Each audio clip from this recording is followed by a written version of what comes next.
दुर्भाग्य है, रेप से नहीं सिस्टम से हार कर मर रही हैं बेटियां।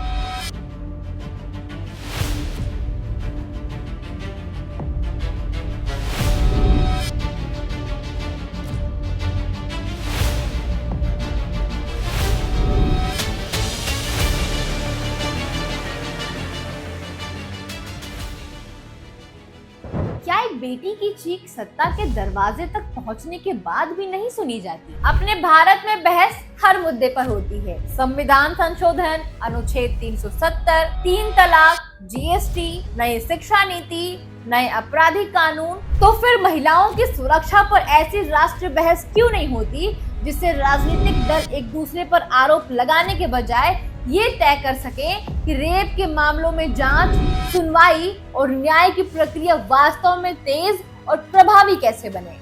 हर बार बलात्कार के बाद नेता कहते हैं बेटियों की सुरक्षा हमारी प्राथमिकता है, लेकिन इन्हीं नेताओं ने रेप को कभी गलती, कभी दुर्घटना, कभी समझौता तो कभी महिलाओं की गलती बता दिया। लेकिन जरा उन्हीं नेताओं के बयान गौर से सुनिए। 2021 में कर्नाटक विधानसभा में कांग्रेस के वरिष्ठ नेता के.आर. रमेश कुमार ने कहा,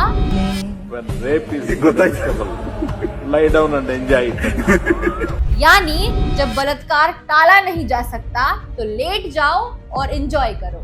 समाजवादी पार्टी के संस्थापक मुलायम सिंह यादव बोले, तो लड़की जाके ब्याह देती मेरे साथ रेप किया।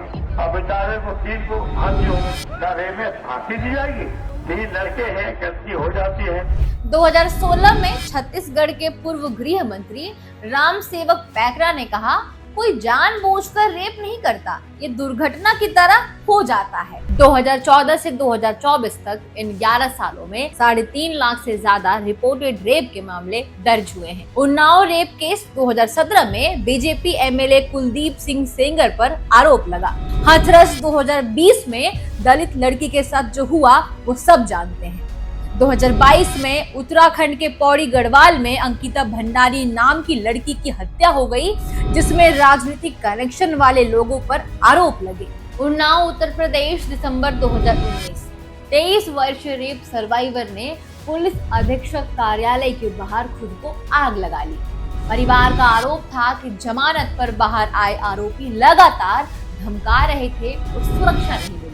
सोचिए, अगर किसी रेप सर्वाइवर को इंसाफ मिलने से पहले खुद की जान लेनी पड़े तो सवाल पूरे सिस्टम पर उठता है। एक सवाल है, अगर देश में संविधान बदलने की बहस हो सकती है, अगर अनुच्छेद 370 हट सकता है, अगर 3 तलाक पर नया कानून बन सकता है, अगर नागरिकता, टैक्स, चुनाव और डिजिटल कानूनों में बड़े बड़े बदलाव हो सकते हैं, तो फिर महिलाओं की सुरक्षा के लिए ऐसा कानून क्यों नहीं बन पा रहा जिससे रेप करने से पहले अपराधी 100 बार सोचे।